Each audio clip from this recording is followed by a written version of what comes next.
నమస్తే, నేను మీ సతీష్. తిరుపతిలో భూమన కుటుంబానికి షాక్ ఇచ్చిన మహిళలు తమ పిల్లల భవిష్యత్తును చెడగొట్టే విధంగా భూమన కుటుంబం, భూమన తనయుడు వ్యవహరిస్తున్నారు. ముఖ్యంగా అక్కడ సరఫరాతో అక్కడ యువత భవిష్యత్తు చెలగాటమాడుతున్నారు. కాబట్టి భూమన కరుణాకర్ రెడ్డి కుమారుడు భూమన అభినయ్ రెడ్డిని వెంటనే అరెస్ట్ చేయాలంటూ కూడా రోడ్డెక్కినటువంటి వైనం ప్రస్తుతం ఏపీ రాజకీయ వర్గాల్లో చర్చనీయాంశంగా మారింది. మరి యువతని గాలికి బానిసలుగా చేస్తూ అక్కడ భూమన కుటుంబం చేస్తున్నటువంటి ఈ అసాంఘిక కార్యకలాపాలు కావచ్చు, లేదంటే దానిపైన మహిళల తిరుగుబాటు ఎలా చూడాలి, ఇదే అంశం మనతో చర్చించేందుకు సీనియర్ జర్నలిస్ట్ డివిఎస్ గారు ఉన్నారు. సార్ నమస్తే. నమస్తే. రాజకీయ పార్టీలపైన లేదంటే గనక ప్రభుత్వాలపైన, ప్రభుత్వ విధానాలు, వాళ్ళ నిర్ణయాలు, వాటిపైన తిరుగుబాటు చూసాం. కానీ ఒక రాజకీయ నేపథ్యం ఉన్నటువంటి కుటుంబం పైన ఈ రకంగా తిరుగుబాటు అనేటువంటిది, అరెస్టులు చేయాలి అంటూ మహిళలు రోడ్డెక్కినటువంటి సంఘటన ఇప్పటివరకు ఎక్కడ చూడాల. మరి ఈ రోజున తిరుపతిలో భూమన కరుణాకర్ రెడ్డి కుటుంబానికి వ్యతిరేకంగా వాళ్ళపైన మహిళల తిరుగుబాటు, అభినయ్ రెడ్డిని అరెస్ట్ చేయాలి అంటూ డిమాండ్ చేయటం, వీళ్ళేమో సరఫరా చేయటం. మరి అరెస్ట్ అయినటువంటి భాను అనేటువంటి వ్యక్తి కూడా భూమన అనుచరుడు అని తెలుస్తూ ఉంది. ఎలా చూడాలి సార్? అంటే పుణ్యక్షేత్రంలో పాపులు, మహాపాపి. ఇప్పుడు భూమన కరుణాకర్ రెడ్డి లేకపోతే అతని కొడుకు భూమన అభినయ్ రెడ్డి, కొండ మీద స్వామివారు, కొండ చుట్టూ ఈ దొంగలు. మనం గతంలో కూడా అనేక సందర్భాల్లో మాట్లాడుకున్నాం. చెవిరెడ్డి కుటుంబం, చెవిరెడ్డి భాస్కర్ రెడ్డి, మోహిత్ రెడ్డి, లేకపోతే పెద్దిరెడ్డి కుటుంబం, పెద్దిరెడ్డి రామచంద్రారెడ్డి, మిథున్ రెడ్డి, ద్వారకానాథ్ రెడ్డి, లేకపోతే అక్కడ సుబ్బారెడ్డి, విక్రాంత్ రెడ్డి. ఇక్కడ ఇతను ఎవరు, భూమన కరుణాకర్ రెడ్డి, లేకపోతే ఈయనెవరు, అభినయ్ రెడ్డి. మొత్తం అటు ఆ కొండ చుట్టూతా తిష్టేసి, ఇప్పుడు మనం ఇప్పుడు దాకా ఏమనుకున్నాము, అటు ఏది తిరుమల తిరుపతి దేవస్థానంలో అక్కడ అవినీతి కుంభకోణాలు, స్కామ్లు, నెయ్యి మాఫియా అన్నారు. ఇది గంజి మాఫియా. అంటే బాబు నెయ్యి మాఫియా, కొడుకు గంజి మాఫియా. అతను ఆ భాను అనే అతను ఏదో నిన్న దొరికాడన్నారు. 6 కిలోల గంజాయితో అతను ఏదో పట్టుకున్నట్టున్నారు పోలీసులు. మొత్తం మహిళలంతా రోడ్ల మీద. అంటే స్కూల్స్లో, కాలేజెస్లో అక్కడ ఉన్నటువంటి పిల్లలందరినీ కూడా, అంటే ఒక రౌడీ గ్యాంగుల్ని ఎలా పెంచి పోషించారు. వాళ్ళ బలహీనతలను ఆధారంగా చేసుకుని, అది పరమ పవిత్ర పుణ్యక్షేత్రం ఇవాళ వెలివేయాలి, బాయ్కాట్ చేయాలి. ఏది భూమనని ఆ ప్రాంతం నుంచి, తిరుపతి నుంచి బాయ్కాట్ చేయాలి ఆ కుటుంబాన్ని. గతంలో మనం చూసాం, రాజారెడ్డిని బాయ్కాట్ చేశారు. ఎక్కడ, పులివెందుల్లో జిల్లా బహిష్కారం. అదేవిధంగా రాజారెడ్డి శిష్యుడే ఇతను కూడా, ఎవరు, భూమన కరుణాకర్ రెడ్డి. ఇద్దరు జైల్మేట్స్ అనుకుంటా, అక్కడ బోధించినట్టున్నాడు ఇదంతా. ఇవాళ తిరుపతి నుంచి ఇవాళ జిల్లా బహిష్కార శిక్ష విధించాలి. ఎన్ని అవినీతి కుంభకోణాలు, అటు ల్యాండ్ మాఫియా.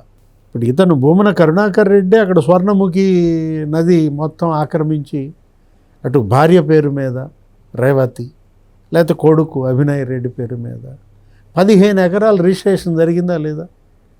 నేను చెప్తోంది మీడియాలో వచ్చిన కథనాలే. ఆ 15 ఎకరాలు కాకుండా ఇంకో 9 ఎకరాలు ఆక్రమించుకున్నారా లేదా? మొత్తం ఫెన్స్ వేసారా లేదా? స్వర్ణముఖి చెరబట్టారు. అరే 24 ఎకరాలు ఇవాళ అక్కడ అన్యాక్రాంతం అయితే ఏం చర్యలు? ఇప్పుడు ఇది ఇతనే అభినయ్ రెడ్డి, మీరు చెప్తున్న ఇతనే అక్కడ మున్సిపల్ వైస్ చైర్మన్గా, చైర్మన్ని డమ్మీ చేసి, టీడీఆర్ బాండ్స్ ఏమైంది? ఇప్పుడు టీడీఆర్ బాండ్స్ తిరుపతిలోనే 4052 కోట్ల స్కామ్ అన్నారు. తెలుగుదేశం వాళ్ళే ఆరోపించారు. ఆయన అధికార ప్రతినిధి ఎవరైనా అక్కడ నెల్లూరు ఆయన ఆనం వెంకటరమణారెడ్డి ప్రెస్ మీట్ పెట్టి తిరుపతి మీద జరిగినటువంటి మొత్తం అసలు రాష్ట్ర వ్యాప్తంగా 45,000 కోట్ల నుంచి 50,000 కోట్ల స్కామ్ అన్నాడు.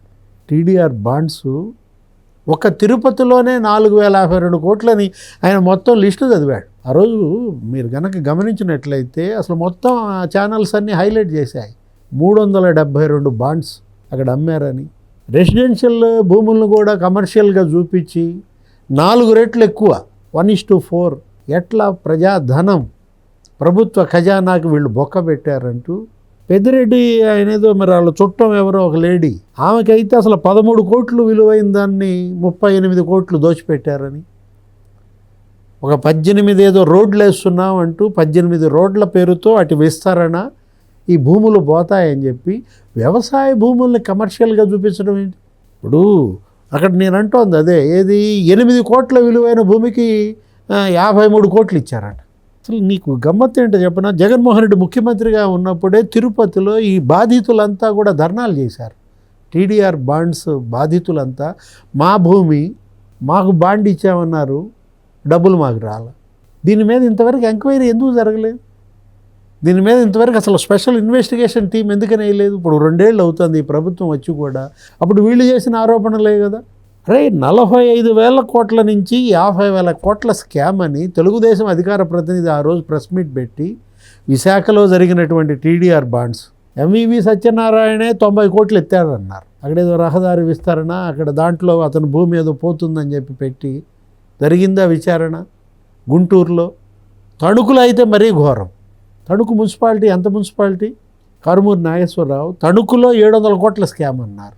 ఇప్పుడు భూమన అభినయ్ రెడ్డి లేకపోతే భూమన కరుణాకర్ రెడ్డి జగన్ 5 ఏళ్లలో 1000 కోట్లు దోచారు. అటు తిరుమల తిరుపతి దేవస్థానాన్ని చెరబట్టాడు ఇతను. 1 సంవత్సరమో ఏమో పనిచేసినట్టున్నాడు టీటీడీ బోర్డు చైర్మన్గా. సుబ్బారెడ్డి ఒక 4 ఏళ్ళు చేసినట్టున్నాడు. మొత్తం తుడిచిపెట్టారు. 5 ఏళ్లలో జగన్ టీటీడీ బోర్డులోనే 10,000 కోట్ల స్కామ్.